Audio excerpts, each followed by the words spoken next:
नशेसाठी वापरण्यात येणाऱ्या इंजेक्शन साठा प्रकरणातील मुख्य वितरक आता पोलिसांच्या रडारवर असून त्याचा शोध घेतला जातोय।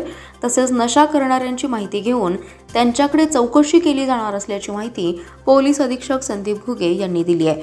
दरम्यान आज काही संशयितांकडे महात्मा गांधी पोलिसांनी चौकशी केली असून 21 जणांची यादी पोलिसांसमोर आली आहे। लवकरच धक्कादायक माहिती समोर येईल असं पोलीस सूत्रांकडून समजत आहे।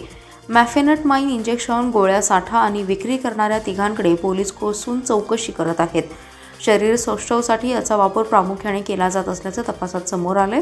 नशेखोरी विरोधात पोलीस अधीक्षक संदीप घुगे यांनी कारवाईचे आदेश दिले होते। त्यानुसार गांजा, नशेच्या गोळ्यांसह मॅफेड्रोन सारखे ड्रग्ज पोलिसांनी जप्त केलेत। वैद्यकीय वापरासाठी असलेल्या इंजेक्शनचा वापर बेकायदेशीररित्या नशा करण्यासाठी होत असल्याची माहिती महात्मा गांधी पोलिसांना मिळाली। त्यानुसार सांगलीतील एका उद्यानाच्या मागील बाजूस नशेसाठी वापरण्यात येणाऱ्या औषधांची बेकायदा विक्री करण्यासाठी दोघे आले। त्यांची झडती घेतली असता त्यांच्याकडे नशेकरिता वापरत असलेल्या मॅफेनटमाइन इंजेक्शनच्या 51 बाटल्या आढळल्या। त्यानुसार रोहित कागवाडे आणि ओंकार मुळे यांना ताब्यात घेतले। दोघा संशयितांकडे पोलिसांनी कसून चौकशी केली। औषध विक्रेता अशफाक पटवेगार याच्याकडून इंजेक्शन घेतल्याची कबुली दिली। पोलिसांनी त्यालाही ताब्यात घेतले।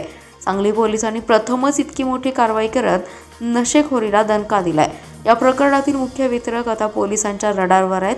त्याला लवकरच ताब्यात घेतलं जाईल अशी माहिती पोलिसांनी यावेळी पत्रकारांशी बोलताना दिली आहे। तपासात आणखीन गोष्टी कळतील आपल्याला। आरोपीचा PCR हा मला वाटतं उद्यापर्यंत आहे, 4 दिवस आहे। तो आरोपीच्या PCRमध्ये आपल्याला आणखीन काही धागेदोरे मिळतात ते बघू आणि त्याप्रमाणे आम्ही आणखीन पथकं बनवून वेगळ्या ठिकाणी तपासामध्ये पाठवू। आहे तशी आमच्याकडे काही पुढं माहिती, त्याच्यावर वर्कआउट करून आम्ही लवकरच यामध्ये आणखीन आरोपी असले बघू। ते इंजेक्शन घेणाऱ्यांची काही चौकशी आपण करतोय, त्यांचं काय ताब्यात? त्यामध्ये जे काही आपल्या आणखीन त्या दिवशी आरोपी बनवले होते, काही जण त्याचे डायरेक्ट बेनिफिशरी होते की त्यांना ते स्वतः इंजेक्शन वापरत होते आणि काही जण त्यामध्ये चेन, त्या सप्लाय चेनमध्ये त्यांचा रोल होता, ते पुढं पुरवठा करायचे। आणखीनही याचा मेन सप्लायर कोण आहे, आपल्या जिल्ह्यातून हा सप्लायर कुठून यायचा, ते सगळं तपासामध्ये निष्पन्न होईल। थँक्यू।